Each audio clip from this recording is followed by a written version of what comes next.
¿qué tal? ¿Cómo estáis? Bueno, vamos a ver ahora la parte del autoconcepto y la autoconsciencia. Vamos a pasar a ver el autoconcepto y vamos a ver unos puntos fundamentales para entender qué es el autoconcepto. El autoconcepto son autoesquemas sobre distintas dimensiones que contienen información abstracta que hemos ido extrayendo a partir de nuestras experiencias pasadas. Repito, el autoconcepto son autoesquemas sobre distintas dimensiones que contienen información abstracta que hemos ido extrayendo a partir de nuestras experiencias pasadas. Tendemos a hacer autoesquemas sobre distintas dimensiones que nos resultan relevantes y en la que estamos seguros de que destacamos de una manera positiva o negativa. ¿Sobre qué hacemos autoesquemas? Sobre dimensiones que nos van a resultar relevantes. Si no nos resultan relevantes, ya sea de manera positiva o negativa, no vamos a hacer un autoesquema. Por ejemplo, si una persona considera para él o para ella muy relevante la generosidad, si está convencida de que ella misma es generosa, diríamos que es autoesquemática en esa dimensión del autoconcepto. Si para mí es muy importante la lealtad, si yo me considero lealtad, ya tengo metido eso dentro de mi autoconcepto, la lealtad, pero tiene que ser relevante para mí. Si no es relevante, no lo voy a tener dentro del autoconcepto ni de mi esquema. Por el contrario, si una persona concede poca importancia a la generosidad y no sabe si es más o menos generosa, si yo no le doy importancia a la generosidad, tampoco voy a tener un autoconcepto de mí como generosa o no generosa, porque como no le doy importancia, pues no voy a hacer ese autoesquema de mí, de si soy generosa o no, porque es que me da exactamente igual. Entonces es poco probable que la generosidad forme parte de su autoconcepto. Es que no es relevante para mí. Si no es relevante, yo no voy a hacer un autoesquema mío sobre la generosidad, porque no es importante, no es relevante para mí. ¿Qué hacen los autoesquemas? Nos van a facilitar el procesamiento y la recuperación de la información relacionada con ellos y sirven de guía del comportamiento. Los autoesquemas facilitan el procesamiento y la recuperación de la información relacionada con los autoesquemas y sirven de guía de comportamiento. Por ejemplo, una persona autoesquemática en generosidad prestará mucha atención y recordará con facilidad las alabanzas de otra persona a su generosidad. Si yo me considero generosa y viene alguien y me dice, jolín, qué generosa eres, o te consideras generosa y dice otra persona, te dice, Laura, María, es que eres súper generosa, pues vamos a recordar con mayor facilidad esa alabanza que han hecho hacia nosotros. Si no nos consideramos, si la generosidad no forma parte de nuestros autoesquemas, si no es relevante para nuestras vidas, a mí que me digan que soy generosa, pues ni fu ni fa, me va a dar exactamente igual. Pero si lo tenemos dentro de nuestros autoesquemas, sí que le vamos a dar importancia y sí que vamos a recordar con mayor facilidad esa alabanza que nos ha hecho esa otra persona, y también trataremos de comportarnos de forma generosa porque la generosidad es relevante para mi vida. Entonces yo quiero, como veremos aquí, queremos que nuestro autoconcepto, pues el real, tanto el ideal como el responsable, pues vaya todo en sintonía. Vamos a ver esto que os acabo de decir. La teoría de la autodiscrepancia tiene 3 tipos de autoconcepto: el autoconcepto real, el ideal y el responsable. Y vamos a ver cada uno de ellos y qué pasa cuando no están los 3 en sintonía. Cuando hay una discrepancia o, por el contrario, hay una coherencia. El real. ¿Cómo somos actualmente? Pues la realidad, ¿no? ¿Cómo somos actual?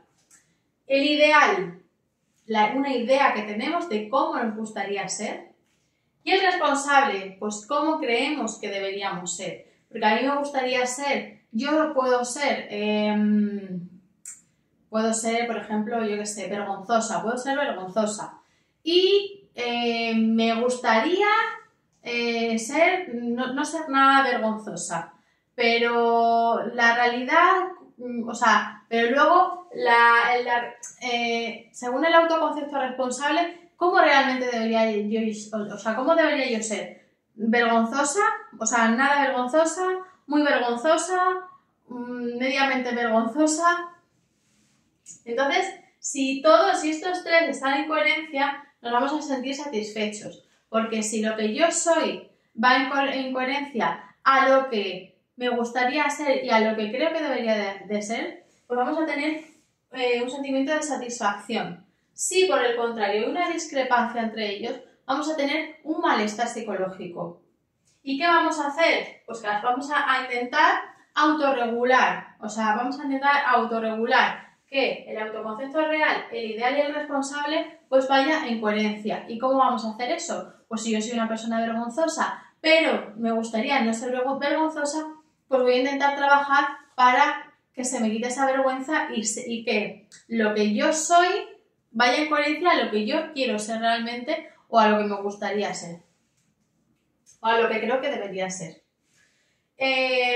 Pues eso, nos autorregulamos modificando aspectos que creamos que están causando esa discrepancia. ¿Qué está causando esa discrepancia? Pues que a mí me da vergüenza pues hablar en público. Bueno, pues al final tendré que trabajar eso, porque si yo quiero ser cantante y soy muy vergonzosa, pues tendré que trabajar esa vergüenza para lo que yo soy ahora y lo que yo quiero ser, pues vaya en sintonía.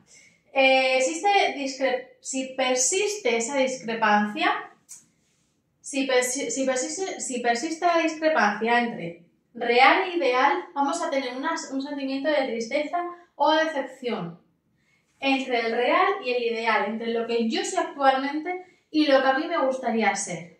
Una decepción, ¿por qué? Porque siento que no llego a ser lo que a mí me gustaría ser, entonces me voy a sentir decepcionado. Sin embargo, entre el real y el responsable, entre lo que yo soy y lo que yo debería ser o lo que yo creo que debería ser, vamos a sentir frustración o enfado. Pues frustración es que yo soy esto, creo que debería de ser lo otro, pero es que yo quiero ser esto, pero creo que debería de ser lo otro. Entonces ahí hay como una especie de frustración, ¿no? Bueno, cuanto mayor sea la cantidad de autoesquemas que utilizamos para organizar la información sobre nosotros mismos, mayor será la complejidad de nuestro autoconcepto. Mayor será la complejidad de nuestro autoconcepto. Cuanto mayor sea la cantidad de autoesquemas, cuanto más autoesquemas tengamos sobre diferentes cosas, de diferentes aspectos de nuestras vidas, de nuestra persona, pues tendremos un autoconcepto más complejo. ¿Y qué va a pasar cuando nosotros tenemos un autoconcepto más complejo sobre nosotros mismos y nos centramos solamente en una cosa?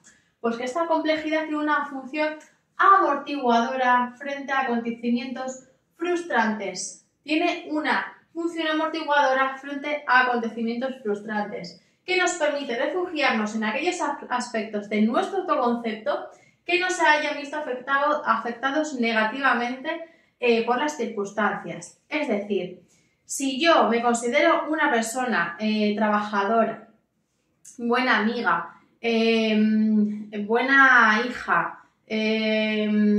alegre, que tengo mucha suerte en la vida, pues si yo tengo todos esos autoconceptos de mí, si yo por lo que sea fallo un día con mi amiga, yo voy a centrarme en el resto de autoconceptos que tengo sobre mí para no sufrir por este. Entonces, por ejemplo, cuando una persona fracasa en un intento de terminar una maratón que se había preparado durante meses, imaginaros las personas, los corredores que se preparan durante meses una maratón y ese día llega y se lesionan a mitad de camino, no les sale la maratón como ellos han querido, o en fin, no lo hacen en el tiempo que tenían estipulado, cosas que pueden pasar. Se va a gestionar mejor la frustración si tiene un autoconcepto complejo, si tiene muchas cosas dentro de su autoconcepto, a que solamente esté centrado en esa maratón, en el deporte, porque si solamente estás centrado en eso, si fracasas ahí, no vas a ver nada más, vas a ver que has fracasado y que no eres bueno en nada.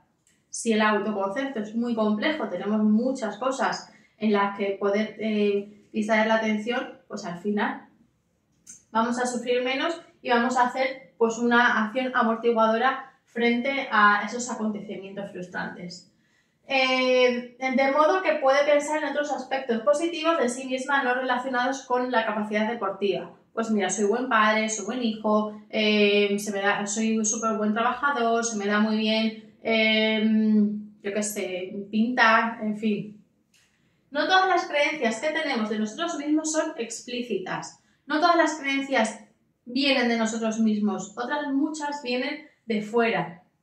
Ideas de nosotros mismos que hemos ido interiorizando sin darnos cuenta y que no somos capaces de identificar mediante un proceso normal de introspección.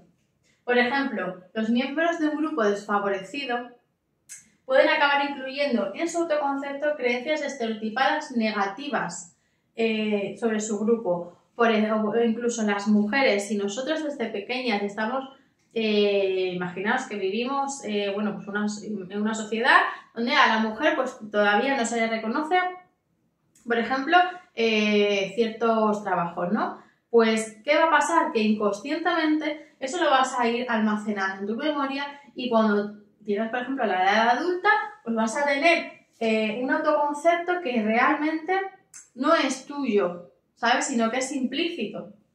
Estas creencias pueden tener una enorme influencia en nuestra motivación y en nuestro comportamiento. Dado que tenemos un extenso conocimiento sobre nosotros mismos, es verdad que no nos centramos en un tema normalmente, pues tenemos un autoconocimiento bastante extenso. ¿Qué pasa? Que no podemos estar las 24 horas del día pensando soy buena madre, soy buena hija, soy buena trabajadora, se me da bien coser, No, depende del contexto en el que estemos, pues vamos a centrarnos en ese contexto. Si yo estoy en el trabajo, pues me voy a centrar en que soy buena trabajadora. Si estoy en mi casa, con mi familia, me voy a centrar en que soy buena esposa, soy buena madre. Pero, por ejemplo, si yo soy una persona, imaginaros que yo en mi casa no soy nada vergonzosa, pero en el trabajo sí. Eso puede provocar una discrepancia. Si yo estoy en mi trabajo y estoy pensando, fíjate, es que yo en mi casa no soy vergonzosa, pero en el trabajo sí, pues eso ya nos va a producir un malestar. Cuando estés en el trabajo, pues el cerebro lo que hace es que cuando estamos en el trabajo, estamos pensando en el trabajo y así allí soy vergonzosa, pues soy vergonzosa. Y a eso se le llama autoconcepto de trabajo, que ahora lo vamos a ver. Dado que tenemos un extenso conocimiento sobre nosotros mismos, sería imposible tener activas en la memoria de trabajo simultáneamente todas las creencias que componen el autoconcepto. Lo que os he dicho, no podemos estar continuamente con todas las creencias en nuestra mente consciente. Dependiendo de la situación en la que estemos, se recordarán aquellos aspectos del autoconcepto que sean relevantes. Si yo no estoy en mi trabajo, yo voy a recordar ese autoconcepto que es relevante para mi trabajo. Si yo estoy en mi familia, en mi entorno familiar, voy a recordar ese autoconcepto que es relevante para mi entorno familiar. Así, cuando estemos en un ambiente laboral, pues será poco probable que activemos las creencias que tenemos sobre cómo somos en familia. Y para eso tenemos el autoconcepto del trabajo. El autoconcepto del trabajo de Marcus y Kunda, que influyen, o sea, si se incluye solamente en el autoconcepto de trabajo, vamos a incluir información de uno mismo que se encuentra activa en la consciencia. Las ventajas del autoconcepto de trabajo es que nos permite adaptarnos a las demandas de la situación con rapidez, evita la sensación de inconsciencia que surgiría si se activaran a la vez creencias incompatibles entre sí. Lo que os decía, si yo en mi trabajo soy vergonzosa, en mi entorno familiar yo, pues al final va a haber ahí pues una incompatibilidad y al final pues vamos a tener pues esa sensación de frustración, por ejemplo. No somos conscientes simultáneamente de todas las creencias que tenemos sobre nosotros mismos, ya lo hemos dicho, según estemos en un contexto u otro, vamos a ser conscientes de las que son relevantes en ese momento. Y la posibilidad de activar solo la característica relevante según se encuentre la posibilidad de activar solo la característica relevante de donde nos encontremos, el contexto, nos va a permitir tener una sensación de coherencia.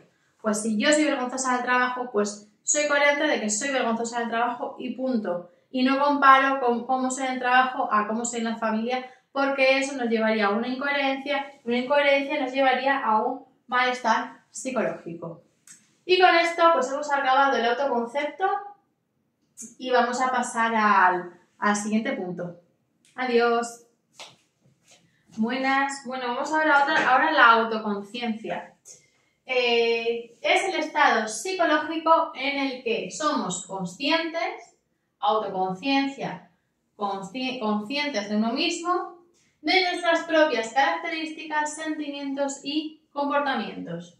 La persona identifica, procesa, almacena y recupera información sobre sí misma de manera activa, es decir, es consciente sobre sí misma. ¿Qué es la autoconciencia? La conciencia que tenemos sobre nosotros mismos.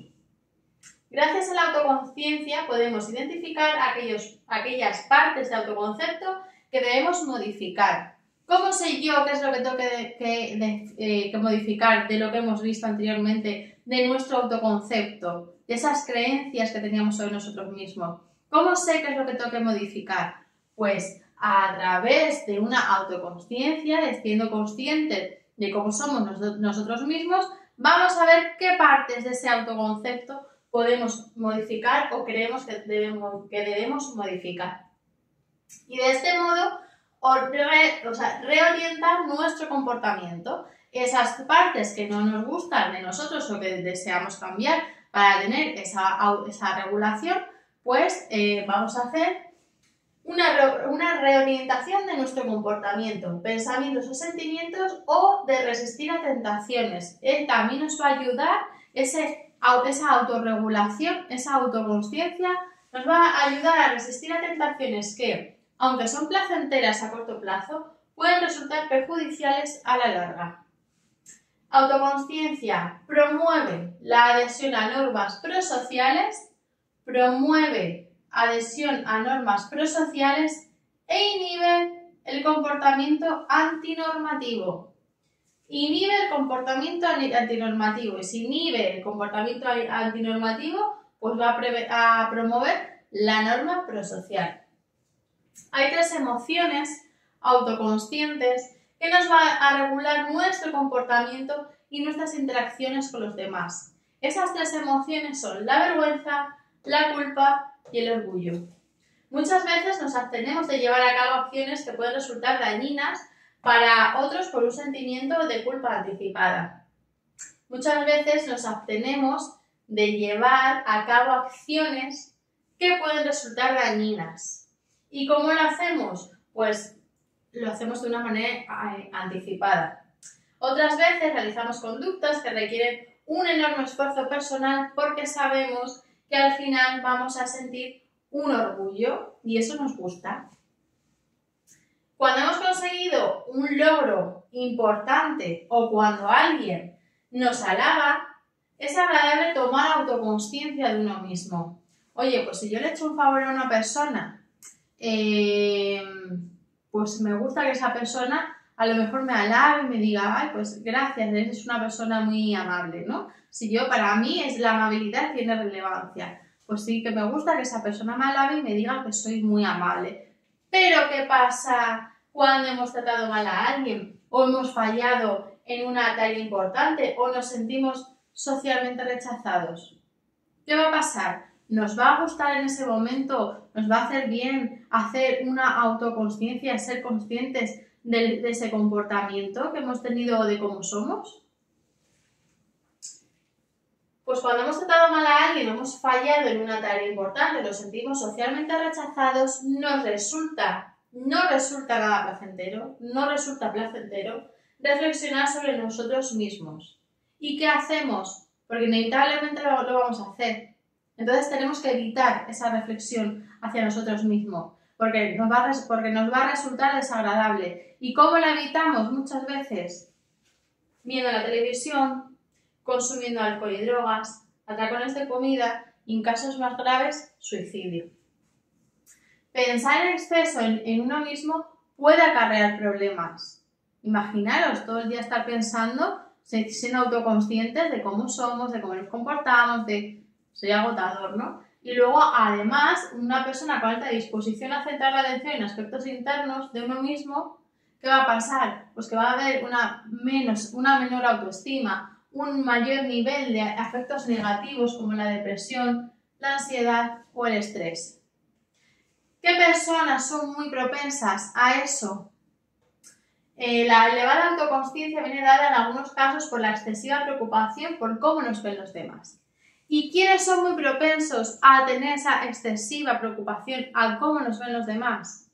Pues las personas famosas, los famosos que están constantemente en medios de comunicación, que están constantemente haciendo una autoconsciencia, autoevaluándose.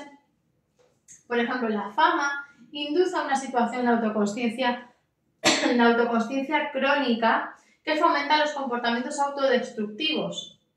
La fama induce a esa situación de autoconsciencia crónica porque es continua y al final se hace crónico. ¿Y qué le pasa con esa autoconsciencia crónica? Que fomenta los comportamientos autodestructivos. Los comportamientos autodestructivos como una vía de escape de las emociones negativas generadas por esa excesiva atención a uno mismo. Una excesiva atención a uno mismo va a provocar emociones negativas. ¿Y qué muchas veces que intentamos? Escapar de esas emociones. ¿Y cómo escapamos?